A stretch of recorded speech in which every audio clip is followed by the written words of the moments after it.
आइए सुनते हैं शुक्रवार व्रत कथा। माना जाता है कि यह कथा पढ़े बिना संतोषी माता का व्रत अधूरा रहता है। संतोषी माता व्रत की पौराणिक कथा के अनुसार एक बुढ़िया थी। उसका एक ही पुत्र था। बुढ़िया पुत्र के विवाह के बाद बहू से सारे काम करवाती, परंतु उसे ठीक से खाना नहीं देती थी। यह सब लड़का देखता, परंतु माँ से कुछ भी न कहता। बहू दिन भर काम में लगी रहती, उपले थापती, रोटी रसोई करती, बर्तन साफ करती, कपड़े धोती और इसी में ही उसका सारा समय व्यतीत हो जाता। काफ़ी सोच विचार कर कर एक दिन लड़का माँ से बोला, माँ मैं परदेश जा रहा हूँ। माँ को बेटे की बात पसंद आई तथा उसे जाने की आज्ञा दे दी।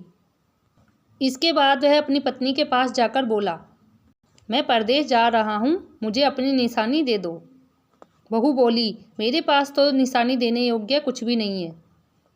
यह कहकर वह अपने पति के चरणों में गिरकर रोने लगी। इससे पति के जूतों पर गोबर से बने हाथों की छाप बन गई। पुत्र के जाने के बाद सास के अत्याचार बहू पर और ज़्यादा होने लगे। एक दिन बहू दुखी होकर मंदिर चली गई। उसने देखा बहुत सी स्त्रियां पूजा कर रही हैं। उसने स्त्रियों से व्रत के बारे में जानकारी ली तो वह बोली, हम संतोषी माता का व्रत करती हैं। इससे सभी प्रकार के कष्टों का नाश होता है। स्त्रियों ने बताया, शुक्रवार को नहा धोकर एक लोटे में शुद्ध जल लें, गुड़ चने का प्रसाद लें तथा सच्चे मन से माँ का पूजन करना चाहिए। खटाई भूल से भी नहीं खानी चाहिए। एक वक्त का भोजन करना। व्रत विधान सुनकर अब वह प्रति शुक्रवार को नियम से व्रत करने लगी।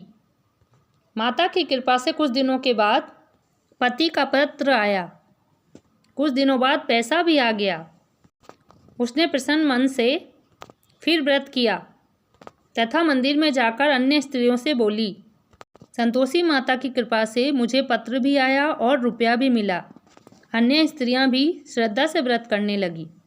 बहू ने कहा, हे माँ, जब मेरा पति घर आ जाएगा तब मैं तुम्हारा उद्यापन करूँगी। अब एक रात को माँ ने उसके पति को दर्शन दिया और कहा कि तुम अपने घर पर क्यों नहीं जाते।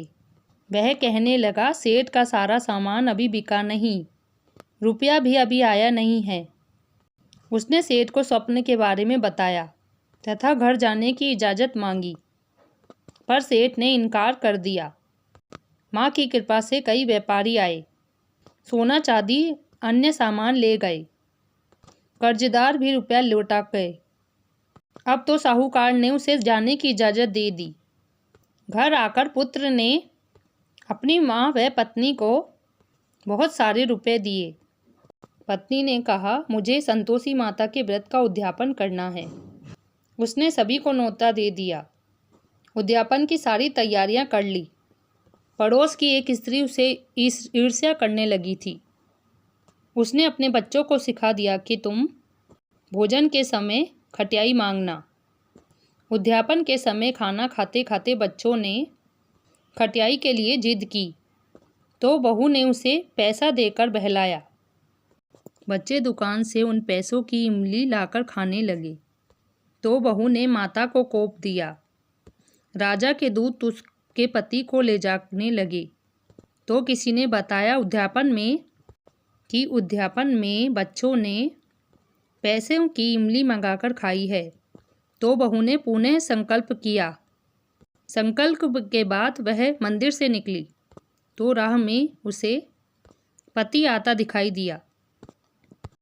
पति बोला, इतना धन जो कमाया है उसका कर राजा ने मांगा है। उसने फिर व्रत करके उद्यापन किए। इससे संतोषी माता प्रसन्न हो गई। 9 बाद चांद सा पुत्र पैदा हुआ। अब सास बहू सब खुशी रहने लगे।